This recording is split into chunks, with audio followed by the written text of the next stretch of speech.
सभी पेरेंट्स को इंतजार था केंद्रीय विद्यालय संगठन में एडमिशन कब से स्टार्ट होंगे, कब केंद्रीय विद्यालय संगठन नोटिस जारी करेगा और रजिस्ट्रेशन की डेट्स ओपन होंगी। मैं पेरेंट्स के लिए एक बहुत बड़ी खुशखबरी लेकर आया हूँ, एक बहुत बड़ी गुड न्यूज लेकर आया हूँ। केंद्रीय विद्यालय संगठन ने एडमिशन के लिए डेट्स जारी कर दिए हैं। अब जल्द ही आपके बच्चे का एडमिशन केंद्रीय विद्यालय संगठन में हो सकता है, मगर इसके लिए आपको पता होना चाहिए कि हमें रजिस्ट्रेशन कब से करना है और ये हम रजिस्ट्रेशन कब तक कर सकते हैं। आज इस वीडियो में मैं आपको पूरा नोटिफिकेशन समझाने वाला हूँ। जो भी डेट्स जारी की गई हैं, चाहे वो बाल वाटिका 1 के लिए हो, बाल वाटिका 2 के लिए हो, बाल वाटिका 3 के लिए हो, या क्लास फर्स्ट के लिए हो, जो अपर क्लासेस हैं, जो बच्चे एडमिशन के लिए क्लास सेकंड से लेके और क्लास 9th के बीच में एडमिशन देख रहे हैं कि हमारे बच्चे का एडमिशन इस क्लास में होना है तो हम कब से उसमें अप्लाई कर सकते हैं, उसके लिए भी इस नोटिफिकेशन में डेट्स दी गई हैं। हम आपको वो सारी डेट्स आज डिटेल में समझाने वाले हैं। मैं अनुज जैन, आपका एडमिशन से। आप इस वीडियो को पूरा देखें और नोटिफिकेशन को हम डिटेल में आपको समझाएंगे कि कौन कौन सी डेट्स में आपको फॉर्म भरने हैं। बस आपको ध्यान ये रखना है कि जो भी फॉर्म्स की डेट है, आप शुरू के दिनों में ही फॉर्म भरें, आप लास्ट डेट का इंतजार ना करें। और जो हमने अदर वीडियोस बनाई हुई है केंद्रीय विद्यालय के ऊपर, आप उनको भी जाकर देखें, जिस वीडियो से आपको बहुत फायदा होगा। अब हम चलते हैं अपने नोटिफिकेशन की ओर। आप ये देख सकते हैं, ये नोटिफिकेशन है 2026-27 केवीएस केंद्रीय विद्यालय संगठन के लिए। आप देख सकते हैं 19 मार्च 2026 को ये नोटिफिकेशन जारी कर दिया गया था और 20 मार्च 2026 सुबह 10 बजे से आप इसमें आवेदन कर सकते हैं। ऑनलाइन रजिस्ट्रेशन है बाल वाटिका 1 और 3 के लिए और क्लास फर्स्ट के लिए। आप इसमें ऑनलाइन आवेदन कर सकते हैं। बाल वाटिका 1 और 3 के लिए जो ऑनलाइन पंजीकरण की अंतिम तिथि है वो 2 अप्रैल 2026 होने वाली है। आप टाइम से पहले ही इसमें अप्लाई करें और अपने आप का एडमिशन सिक्योर करें। आप देख सकते हैं जो इसमें प्रोविजनल लिस्ट आएगी वेट लिस्टेड रजिस्टर्ड कैंडिडेट के साथ, वो फर्स्ट प्रोविजनल लिस्ट आपकी 8 अप्रैल को आने वाली है बाल वाटिका 1 के लिए और बाल वाटिका 3 के लिए। 9/4/2026 को क्लास फर्स्ट के लिए लिस्ट डिस्प्ले की जाएगी। आप देख सकते हैं इसमें एडमिशन एलिजिबल कैंडिडेट्स है as per the following guidelines. Right to education act है या फिर आपका फ्रॉम सर्विस प्रायोरिटी कैटेगरी है। इसके लिए हमने सारी वीडियोस आपको दी हुई हैं अपने यूट्यूब पर, आप उसमें जाके देख सकते हैं कि कौन कौन सी कैटेगरी में कौन कौन से बच्चे आते हैं। आप ये देख सकते हैं सेकंड प्रोविजनल लिस्ट जो है वो 16/4/2026 16 अप्रैल 2026 को डिस्प्ले की जाएगी और जो थर्ड प्रोविजनल लिस्ट है वो आपका 21 अप्रैल 2026 को आएगी।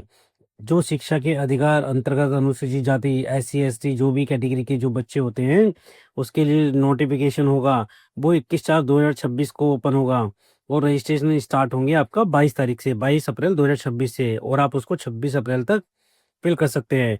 उसकी जो लिस्ट आएगी एडमिशन की वो आपका 27 अप्रैल से लेके 30 अप्रैल के बीच में आएगी, जो बाल वाटिका 1 बाल वाटिका 3 और क्लास फर्स्ट के लिए आएगी। अब हम देख लेते हैं जो बाल वाटिका 2 और क्लास 2 तथा उससे ऊपर जो कक्षा होती है, चाहे वो 9th क्लास हो या 8th क्लास हो या कोई भी क्लास हो, उसके लिए जो आवेदन होंगे वो आपका 2 अप्रैल 2026 से लेके 8 अप्रैल 2026 के बीच में होंगे। आप उसमें ऑफलाइन मोड में ही अप्लाई कर सकते हैं, चाहे वो बाल वाटिका 2 के लिए हो, क्लास सेकंड के लिए हो या क्लास सेकंड से लेके 9th क्लास तक हो। इसके बाद हम देखेंगे कि बाल वाटिका 2 कक्षा 2 तथा आगे की कक्षाओं के लिए जो सूची जारी होगी वो 13 अप्रैल 2026 को जारी होगी और बाल वाटिका 2 कक्षा 2 तथा आगे की कक्षाओं में जो प्रवेश होंगे वो 15 अप्रैल 2026 से लेके 20 अप्रैल 2026 के बीच में होंगे। आप ध्यान रखें, आप रजिस्ट्रेशन की डेट्स अपने पास लिख कर रखें ताकि आप टाइम से रजिस्ट्रेशन कर सकें। आप देख सकते हैं इसमें कक्षा 11 को छोड़कर अन्य सभी कक्षाओं के लिए जो प्रवेश की अंतिम तिथि दी गई है वो 30 जून दी गई है। अगर उसके बाद भी सीटें खाली रह जाती हैं किसी भी क्लास में, चाहे वो बाल वाटिका 2 हो, सेकंड क्लास हो या सेकंड क्लास से लेकर 9th क्लास हो, अगर उसमें किसी में भी सीट खाली रह जाती है तो उसमें अपना विशेषाधिकार यूज करके कमिश्नर उसमें एडमिशन की अप्रूवल दे सकता है 31 जुलाई तक, और उसमें उस कंडीशन में आपके बच्चे का एडमिशन हो सकता है केंद्रीय विद्यालय में। आप देख सकते हैं अगर केंद्रीय विद्यालय में आप 11th में एडमिशन करवाना चाहते हैं तो उसमें केंद्रीय विद्यालय में सबसे पहले केवी के जो स्टूडेंट्स होते हैं उनका रजिस्ट्रेशन होता है क्लास 11th के लिए, जो आपका 10th क्लास के रजिस्ट्रेशन के रिजल्ट आने के 10 दिन के अंदर अंदर आपको रजिस्ट्रेशन करना होता है। कक्षा जो 11th की सूची जारी होगी जो केवी स्टूडेंट्स की होगी वो 20 दिन के अंदर अंदर सूची जारी कर दी जाएगी।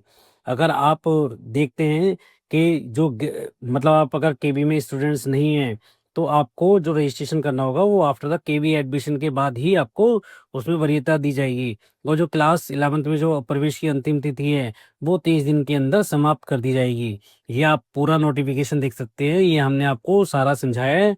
आपने देखा कि इसमें ना केंद्रीय विद्यालय संगठन ने सभी डेट्स जारी किए हैं, चाहे वो बाल वाटिका 1 हो, बाल वाटिका 2 हो, बाल वाटिका 3 हो, या क्लास सेकंड से लेके 9 तक की हो। और जो बच्चे 11th में एडमिशन लेना चाहते हैं, उसके लिए भी इसमें इंफॉर्मेशन दी गई है कि आपका जब भी 10th का रिजल्ट आएगा, उसके बाद आप उसमें अप्लाई कर सकते हैं अगर सीटें खाली रहती हैं। अगर जो केवीएस के बच्चे हैं, जो केंद्रीय विद्यालय में पढ़ने वाले बच्चे हैं, वो 11th क्लास में एडमिशन लेते हैं, अगर उसके बाद भी सीटें खाली रह जाती हैं, तो आप 11th क्लास में भी केवीएस में अप्लाई कर सकते हैं और आपके बच्चे का एडमिशन केंद्रीय विद्यालय में हो सकता है। इसके लिए आपको टाइम टाइम पर केंद्रीय विद्यालय संगठन की साइट को विजिट करना होगा, जहां आप हमारे यूट्यूब चैनल आपका एडमिशन को भी सब्सक्राइब कर सकते हैं। हम टाइम टाइम पे आपको ये सारी इन्फॉर्मेशन देते रहेंगे कि कौन से स्कूल में कितनी सीट्स अवेलेबल हैं, या आप कहाँ पर कौन से स्कूल में जाकर अप्लाई कर सकते हैं।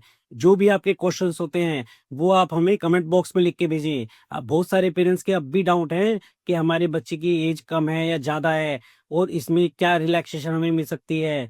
तो मैं ये सारे क्वेश्चंस के लिए एक नई वीडियो आपको केबीएस के लिए देने वाला हूँ। आप उसको भी ध्यान से देखिए, उसमें आपको ये पता चलेगा कि एज रिलैक्सेशन कैसे मिलता है, या एज क्राइटेरिया कैसे काम करता है। और आपके लिए बहुत बड़ी खुशखबरी और है कि इस बार केंद्रीय विद्यालय ने कुछ भी चेंज नहीं किया है। केवल सरकारी कर्मचारियों के बच्चों का ही एडमिशन इस साल होगा, ऐसा भी कोई कुछ नोटिस में नहीं दिया गया है। और लॉटरी सिस्टम को जारी रखा गया है। बाल वाटिका 1, बाल वाटिका 2 और बाल वाटिका 3 एंड क्लास फर्स्ट के लिए ऑनलाइन रजिस्ट्रेशन ही होगा, और क्लास 2 से लेकर क्लास 9 तक ऑफलाइन रजिस्ट्रेशन किया जाएगा। आप ध्यान रखें, आपको ये रजिस्ट्रेशन टाइम पर ही करना होगा। क्लास सेकंड से लेके क्लास 9 तक का रजिस्ट्रेशन, अगर सीट अवेलेबल होती है स्कूल में, तभी वो रजिस्ट्रेशन आप कर पाएंगे। उसके लिए आपको टाइम टाइम पर स्कूल से पता करना होगा, और जो डेट्स दी गई हैं केंद्रीय विद्यालय की साइट पर, वो आपको देखनी होगी। और उस टाइम पे ये पता करना होगा कि कौन से स्कूल में सीट वैकेंट है, और उस स्कूल में ऑफलाइन मोड में जाकर अप्लाई करना होगा। मैं अनुज जैन आपका एडमिशन से लगातार आपकी हेल्प करता हूँ, केंद्रीय विद्यालय एडमिशन से जुड़ी हुई। आप अभी जाकर अपने बच्चे के एडमिशन के लिए अप्लाई करें, और कोई भी अगर आपको प्रॉब्लम आती है तो हमें कमेंट बॉक्स में लिख के हम आपकी पूरी मदद करेंगे। धन्यवाद।